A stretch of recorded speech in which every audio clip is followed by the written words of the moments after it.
here with the Aunt Hannah Brown to talk about her experience in the Civil War. Hello, Hannah. I understand you have a very unique way with the way you took part in the Civil War. Yes, I did. Unlike most women, I had a desire to fight in the war and be a Confederate soldier. I thrived off the idea of equality, patriotism, and adventure. I just never thought it'd become as publicized. I understand your compassion for these topics, but how did you manage to stay hidden for the 3 years you served? It wasn't easy, and in order to stay undercover, I had to have a lot of horse sense and be as smart as a fox. And what do you mean by that? Well, to even participate, I had to change my name. For 3 years, I was Hank Brown. And on top of that, I had the luck of Kate. For the first year, I had pneumonia.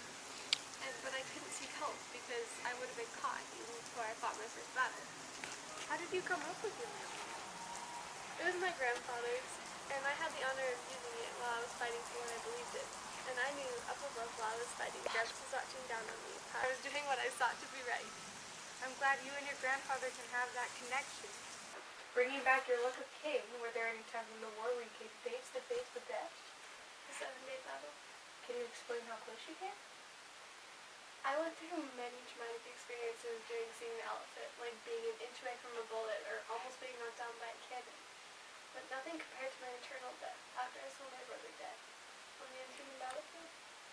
And the worst part for me was watching me being buried with the unknowns and knowing I couldn't bring him home to our family. Because Hank never knew him, only Hannah. And to my brother, I was just another fresh fish. And he never knew my true identity. I'm sorry to hear about that. Do you need a hand? But as bad as that was, the food was almost just as bad. This is hardtack, a common meal during the Civil War. For viewers who don't know, it's a mixture of flour, salt, and water. Hannah, how do you feel about hardtack as food to like? There was rarely food to eat at camp. Sometimes the citizens would come and sell fruit and other food items to us, but they would go stale or get maggots in them faster than we could eat them. And my favorite food was probably cornmeal and cornbread because it tasted the most like home. My least favorite was probably hardtack because we had to eat it so much and you can only eat so much salt. Well, I know that sometimes soldiers would receive packages of food from their families themselves. Not only food, but letters as well. Did your family know about your fake persona? And if not, how did you manage to receive their letters? Yeah, they would send letters, and they would always read the unclaimed letters aloud, and that's when I would have my doubts about staying in camp, because my family knew I was helping the war, but I told them I was a nurse helping the soldiers, not a soldier. And I wanted so bad to be able to read those letters and just get a glimpse of what I was facing back home, but I was so committed to fighting that I stuck with it. Wow, that's pure commitment. I'm not sure I could have done what you did. And although you didn't get excited during the mail call as the others, what did you do to pass time? Were there any things that you played like a pro and still keep in them? Yeah, it sure was tough, and especially after battle, I slept as snug as a bug in a rug. But my favorite game was probably Bones, but we also played baseball, and I would always be good at baseball because we played that back home. And after baseball, we would always sing around the fire and write letters back home.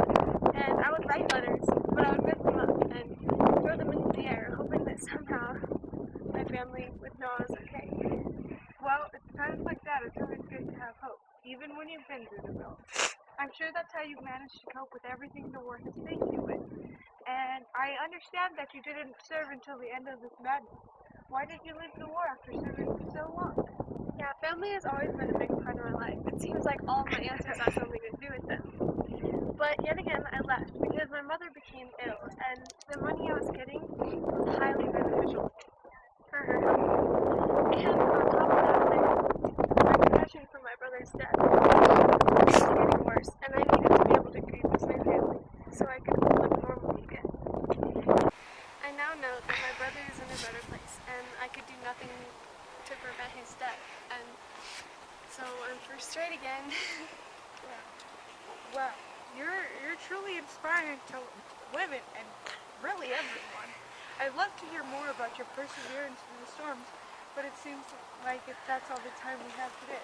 I'd like to thank you and our viewers for joining us today. It truly was a pleasure meeting you. Tune in next week when we speak to Abe Lincoln's mother about his amazing presidency. plus some exclusive facts about him as a child. Goodbye, America.